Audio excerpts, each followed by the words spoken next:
Well, good Saturday evening to you. What are we on here? May 16 or 17? May 17. Oh, wow. Past the middle of the month already. And the day is done. The sun is starting to go low. I got my chores done today. You want to have a little look there? I got my yard all tilled up. I got to do a little bit of raking yet. Let it sit for the summer. Okay, we have got a reading tonight. We are in the book of Exodus. We are in chapter 14. The Israelites have left Egypt, or they're on their way out of Egypt, and the Pharaoh has a change of heart. He decides he should not have let them go.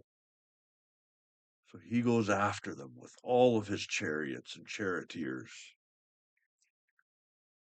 Let's pick up the story here, verse 15. Then the Lord said to Moses, "Why are you crying out to me? Tell the people to get moving. Pick up your staff and raise your hand over the sea.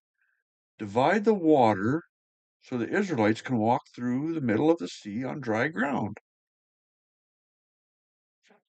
There's an interesting little tidbit.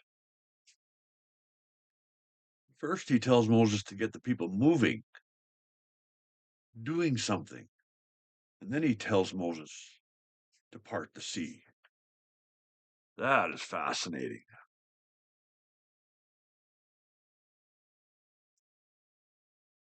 So you can walk through the middle of the sea on dry ground.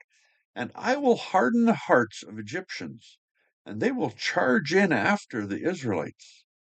My great glory will be displayed through Pharaoh and his troops, his chariots and his charioteers.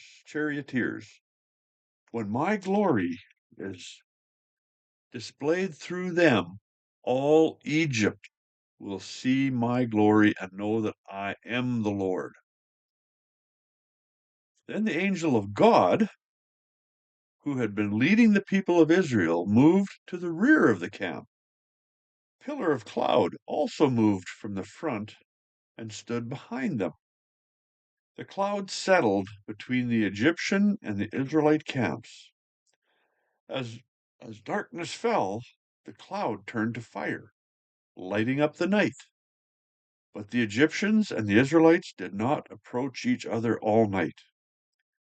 Then Moses raised his hand over the sea, and the Lord opened up a path through the water with a strong east wind. The wind blew all that night, turning the seabed into dry land. So the people of Israel walked through the middle of the sea on dry ground, with walls of water on each side. Then the Egyptians, all of Pharaoh's horses, chariots, and charioteers, chased them into the middle of the sea. But just before dawn, the Lord looked down on the Egyptian army from the pillar of fire and cloud, and he threw their forces into total confusion. He twisted their chariot wheels, making their chariots difficult to drive. "Let's get out of here, away from these Israelites," the Egyptians shouted. "The Lord is fighting for them against Egypt." When all the Israelites had reached the other side, the Lord said to Moses, "Raise your hand over the sea again. Then the water will rush back and cover the Egyptians and their chariots and charioteers." So as the sun began to rise, Moses raised his hand over the sea, and the water rushed back into its usual place. The Egyptians tried to escape, but the Lord swept them into the sea. Then the waters returned and covered all the chariots and charioteers, the entire army of Pharaoh. Of all the Egyptians who had chased the Israelites into the sea, Not a single one survived.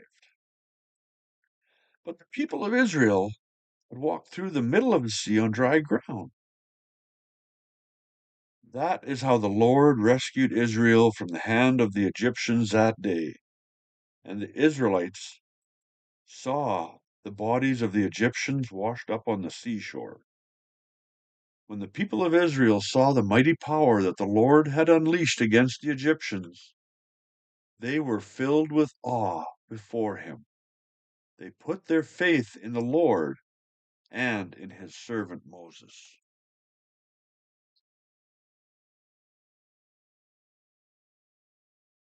Yeah, that is an amazing story. So they put their faith in the Lord after seeing that great, great miracle.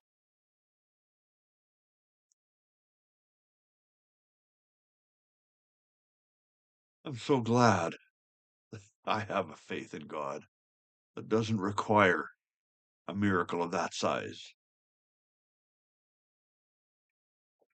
Now, don't get me wrong, I have seen miracles.